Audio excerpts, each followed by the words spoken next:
m'appelle Yanis, je suis en Master 1 en art création numérique. Pour ce projet, je vais travailler en fait sur le tram de Valenciennes. À savoir que j'ai envie de faire une superposition dans le temps entre le tram de l'époque et le tram tel qu'il a été refait actuellement, donc en 2006. Le travail en fait consiste à faire une superposition soit d'une photo de l'époque dans une photo actuelle et donc permettre de faire ressortir un tram un peu fantomatique dans un cadre actuel et inversement de faire apparaître un tram de maintenant dans une photo de l'époque, donc en se remettant dans le contexte, un tram un peu futuriste. Ça concerne le tram de Valenciennes, mais pas que sur Valenciennes, c'est-à-dire le tram sur le réseau valenciennois. Donc ça peut aller jusqu'à Condé-sur-Lescaut, en passant évidemment par Fresnes, sur toutes les villes sur lesquelles passe le tram. Les photos que j'ai utilisées et qui sont d'époque, je les ai trouvées sur un site qui s'appelle Tram Passion et qui a un certain catalogue de photos, peut-être une trentaine je crois, quelque chose comme ça. Donc qui m'ont servi de base pour mon travail. Moi j'ai décidé de me concentrer sur la végétation et de réaliser un flipbook qui montrerait l'église Sainte-Géry envahie par la végétation. Donc elle a bien cette place et qu'elle est fort verte.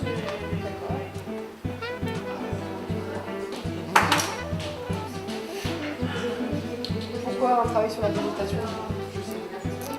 Parce que vu que la végétation c'est quand même un renouveau perpétuel, donc je trouve par rapport à la thématique de la temporalité c'est assez intéressant.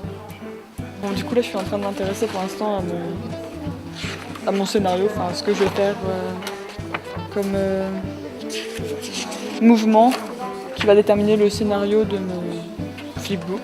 Donc voilà, pour l'instant c'est en recherche. Donc en fait, par rapport au voyage spatio-temporel, je travaille sur les fictions dans lesquelles nous marchons et nous aimons. Donc, en fait, j'ai pensé à une sorte de scénario comme dans un film. En fait, donc on partirait de la gare et à partir de cette gare, il y aurait plusieurs possibilités. Par exemple, j'arrive à la gare le dimanche matin et je rentre chez moi, donc je passe par telle rue. Donc du coup, je suis en train de définir un périmètre avec les rues que je vais prendre. Et par exemple, je rate mon train, j'arrive lundi.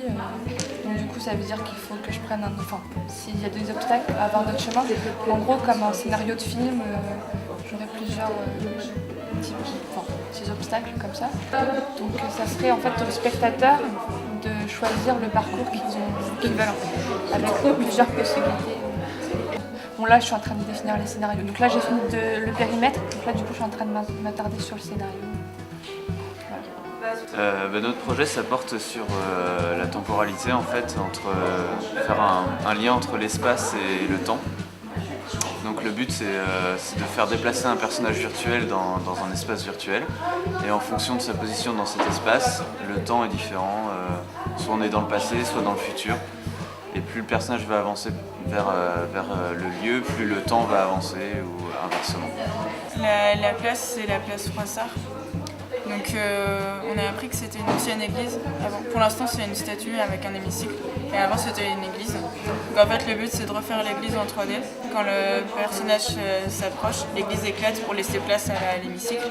Quand il recule, l'église se reconstruit en fait. C'est pour ça qu'il y a un jeu sur le passé, le présent et le futur.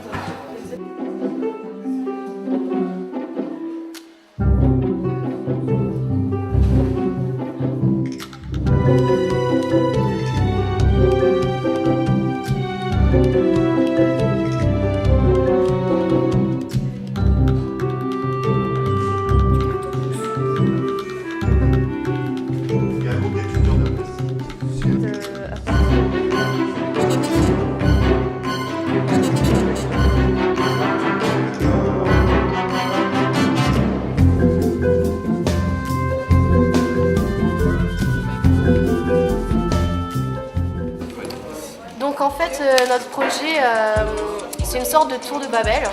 Donc on a choisi différents édifices de Valenciennes qui nous semblent vraiment importants. Donc par exemple la gare, mais l'ancienne gare, l'hôtel de ville, puis d'autres bâtiments encore. et on va tous les réunir dans une seule et même tour. C'est un peu une tour qui va être en accord avec la nature aussi, donc on va implanter beaucoup de nature, d'arbres et tout ça dans la tour. C'est ça. En fait, on essaye de faire quelque chose d'utopique de Valenciennes. Là, on est juste en train de faire une sorte de colline donc, pour intégrer après notre tour en encastrant les maisons, la tour, etc. Parce qu'on ne peut pas tailler la matière même. C'est ça. Faut pas se rater, faut mieux qu'on rajoute au fur et à mesure.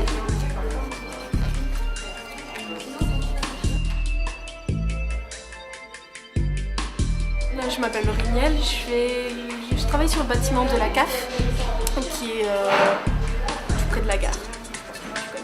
Et je vais travailler sur une sorte d'élévation, enfin sur un autre monde, inspiré un peu de la science-fiction fantastique, donc il y a le petit truc juste ici. Voilà.